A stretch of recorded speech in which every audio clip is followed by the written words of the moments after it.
one last time, say that you want me to. Guys, I might have to spend crazy on the fucking weekend concert because this motherfucker doesn't want to come to Budapest for some reason. Anyway, we're going to be talking about transformation. And the reason we're going to be talking about transformation is because essentially this is all that we want from life, okay? We're in a situation which we don't want. We want to change. We don't want information. We don't want discipline. We don't want any of these things. We want these things so they learn to transformation. So what I'm going to do for you is I'm going to give you a method which shortcuts all of this and it leads to this thing which you actually want directly. One thing I need you to understand is that success is simple yet hard. That's a quote from Joel Kaplan. He was one of my mentors back in my agency days. If you know him, you're a fucking G. He's a fucking G. But anyway, I'm sure he's not the first person to say this, but this quote hit me really hard because if you actually derive the actions which you need to do to become successful at anything in life, it's not actually that complicated, okay? If you want a business, you need money. You get money by closing deals, by making sales.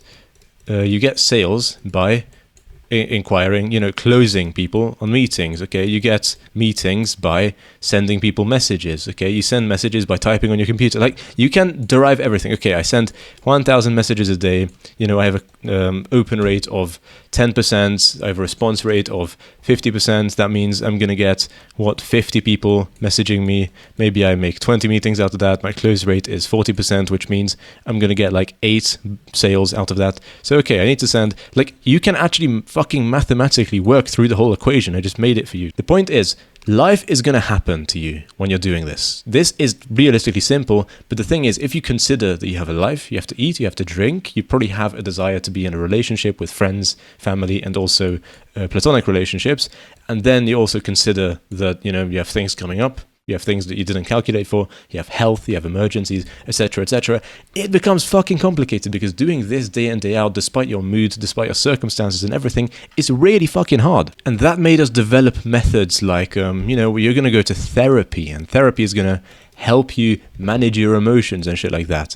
And therapy can be really useful. I'm not one of those people who don't think mental health exists. Actually, my longest video on this channel yet, and probably my best video yet, you should go check it out, it should be popping up right now, is on the mental health entirely. I think mental health is probably the most important thing in terms of productivity.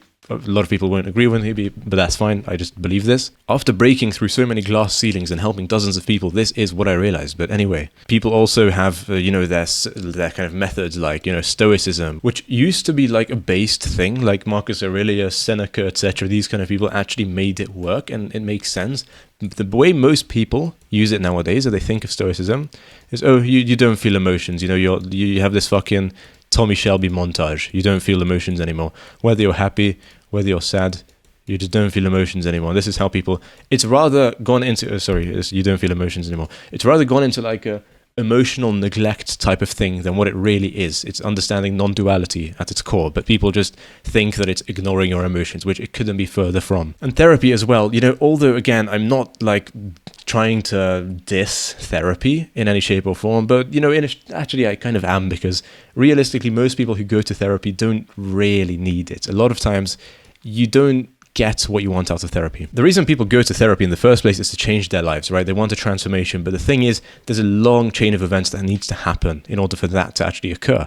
What therapy ends up looking like is you sit in front of your therapist, and since they've only trained on like a bunch of fucking book material, they're going to tell you, this is this psychological bias, and maybe that's because of your childhood. And although again, those things might entail some value to them, most people get stuck here. Now that's what a bad therapist would do. A good therapist actually knows what they're talking about. They can actually make it not about themselves, but about you. They can actually use the things which they learned in books to kind of help you explain yourself better to them, which leads to realizations. The difference between information and realizations is I could tell you that if you go outside and you look at the sun in the first 90 minutes within waking up, your melatonin will have better production.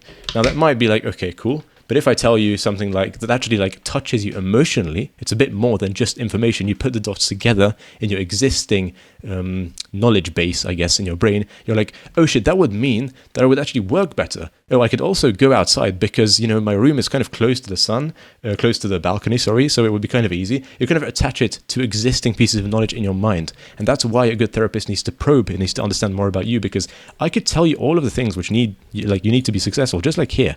I told you exactly what you need to be successful in your business, yet you're not going to do it. And I'm not blaming you for it because it's fucking hard. Again, the thing is, we need to make it not so hard, to pause on that, by, tying it in to things that are currently existing in our life. Just in this example, I said that things will come up. How can we make things not come up? How can we make ourselves act despite our mood, etc., etc.? So that's what a good therapist also solves for via realizations. Furthermore, those realizations need to lead to action, because you could be the best therapist whatsoever. You could change the entire chemical and logical makeup of someone's brain. You could absolutely convince them on everything which is needed to change their reality. But if they keep sitting in that fucking chair, best believe nothing's going to change. So it needs to lead to action, and only once corrective action is being put in place, that will lead to transformation, which is essentially what we're after. The problem is that this is a long chain of events, and I'd say 90% of people get stuck here, and out of the rest of the 10% of people who go through, maybe 5% get stuck here as well. So maybe it's effective for 5% of people. I just pulled that out of my ass, I'm not going to lie to you, but I think that sounds quite realistic in my worldview. And for stoicism, it's like people have hijacked this by saying, oh, I don't have to take care of my emotions, how cool. And they have this insane glass ceiling ahead of them because they just can't control their emotions. Stoicism was never about not giving a fuck. It was about realizing that you are not your emotions. It's about non-duality. It's about understanding what's within your locus of control. Just because something happened doesn't mean you don't feel a type of way about it. It means that you don't have to really stress about it. It means that you don't really have to respond to it necessarily. You can feel that I feel this type of way because this thing happened, but I don't need to act on that. That's a big difference, okay? What Stoicism says is that this doesn't need to occur. When you feel a feeling, it doesn't need to lead to action right away. You can be non-responsive to everything you feel because not every feeling you have is entirely justified. A lot of it is outside of your own locus of control. What people have realized Stoicism as in this modern day is the event doesn't need me to feel a type of way. Spoiler alert, that's not possible. You're always going to feel a type of way because you have impulses. That's how you've been wired through millennia of evolution. When you see a lion in your direct vicinity, you're going to get scared. Even if you deep down believe that lions aren't scary, you're fucking wired this way. You're going to get scared. The thing is, if you have the belief that lions aren't scary, you can choose not to act on it. Now, I would advise you, not a professional, to actually fucking act on it because lions are, they could fucking eat you alive. The point is, you still need to feel your feelings. Whatever you resist persists. The way to make yourself lazy, apathetic, constantly on edge and anxious is by repressing your feelings, is by never giving your brain time to communicate to you. That's not what we want. That's what modern day Stoicism is doing to you. It's not ideal, trust me. So of course, doing these things correctly can also help you, but what I noticed, the best form of action to directly invoke transformation in your life is this method. So after talking about all this, we realized that we need to have realizations, we need to update our worldview and become smarter, but also to put that into action relentlessly. Despite how we feel, despite what comes up, we need to surpass it and to actually put in the logical information which we have into action to make a difference in our lives. And the way to do that is by not being in this zone. So I call this the leisure work continuum, where we are never actually fully at rest and we're never actually working. In our modern day life, we spend most of our time here, and you can probably relate to this quite heavily. Right now, tell me if your phone is in your room. Of course, some of you might be watching this on your phone, which doesn't really work. But if you're working, is your phone usually in your room? Is your desk clean? Is your environment locked in?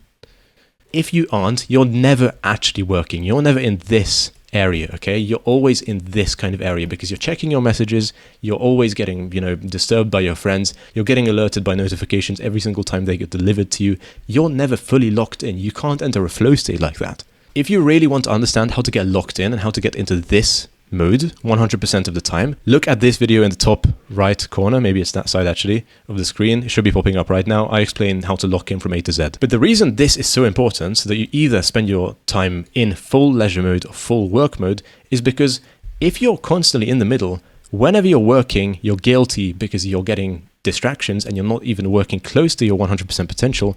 And when you're like supposed to be resting, you're also guilty because, oh fuck, I should be working, I kind of slacked off, I still have some things on my to-do list, man, I can't believe this. And you're constantly in overdrive. Your mind is not resting and nothing gets accomplished in this middle zone here. You've heard these kind of notions of the 4-hour work week and, deep work. Cal Newport explicitly said multiple times in that book that you can only work 4 hours a day of actual deep work. But yet you see so many people work so much relentlessly and claim that it's effective. When sure, they could be, doing shallow work deliberately, but realistically, you could be achieving so much with 4 hours of locked-in work here. Cal was right. So the antidote to this is to fully lock in when you're working and fully lock out when you're not. This is amazing because the default mode network will actually lead to realization. So this is kind of the area of the brain which you can consider as your autopilot brain region. It kind of determines what you're kind of thinking of randomly. When you have shower thoughts, this is pretty much the predominant part of your brain which is active.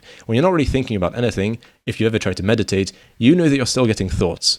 You know that you're still thinking. The thing is, the thing you focus most of your time on, which ideally it should be work, especially if you have a big project, you're going to start kind of getting thoughts about it when you're in your leisure time. And if they're not this hyper-stimulated kind of thoughts, which, come up here, if they're actually coming from a place of deep relaxation and emotional management, they're going to be really, really useful. A lot of the billionaires and these very, very famous people said that they got their best ideas when they were not working, when they were literally just walking the dog or something like that. Furthermore, in The Science of Learning, I learned from an Andrew Huberman podcast, he said that the number one thing that you can do outside of a learning block to actually emphasize how much you learn and how much of the memory gets encoded into your brain. Well, there's actually two things. One of them is obviously sleep, because that's when your REM sleep occurs, which encodes your memory, but also how fast you can get to rest right after you stop learning. And by the way, even Chris Bumstead said this for bodybuilding. The first thing he does nowadays once he finishes a workout is he stops as soon as possible. He gets his heart rate as low as possible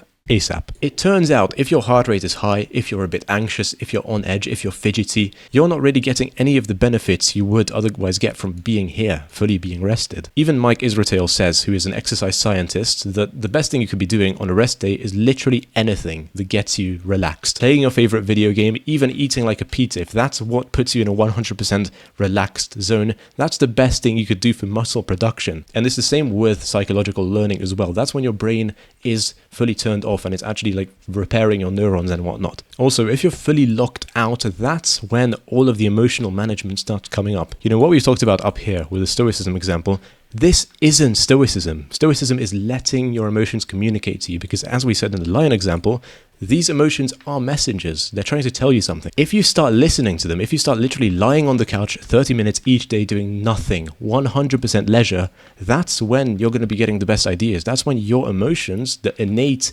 intuitive parts of you, are going to be talking to you. That's when you're going to be gathering the most important information there is to know for you. So to be successful, you don't need to work all day 100%. You can't work all day 100%.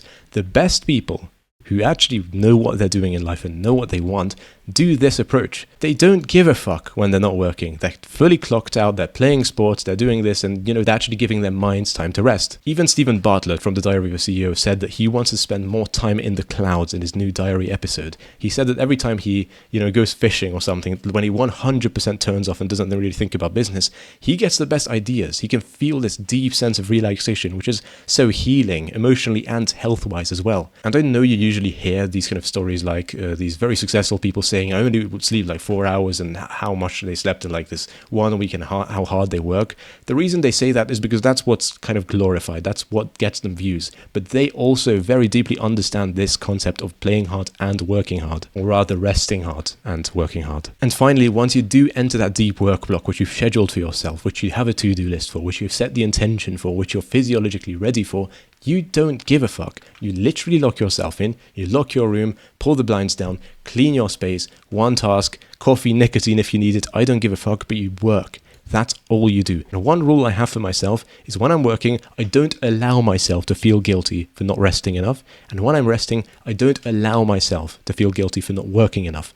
That's quite easy to do once you're not in this middle space. Only in this middle space, when you're half-assing your work and you're half-assing your rest and you're not getting enough of either, is when you feel guilty, when you feel shame. And when you're in those low frequencies, you don't make good decisions. Surprise. So this literally one productivity concept, which I don't even hear anyone talking about YouTube, could save you years of, thinking about these kind of methods like, oh, I need to go to therapy. Oh, no, I need the, stoicism, Tommy Shelby, top 5 quotes. Oh, I need to, bitch, it's really not that complicated. Success is really, really simple, but it's kind of hard to do. If you want to make it easier for yourself, stop staying in the middle. That's all you need to do. Goodbye.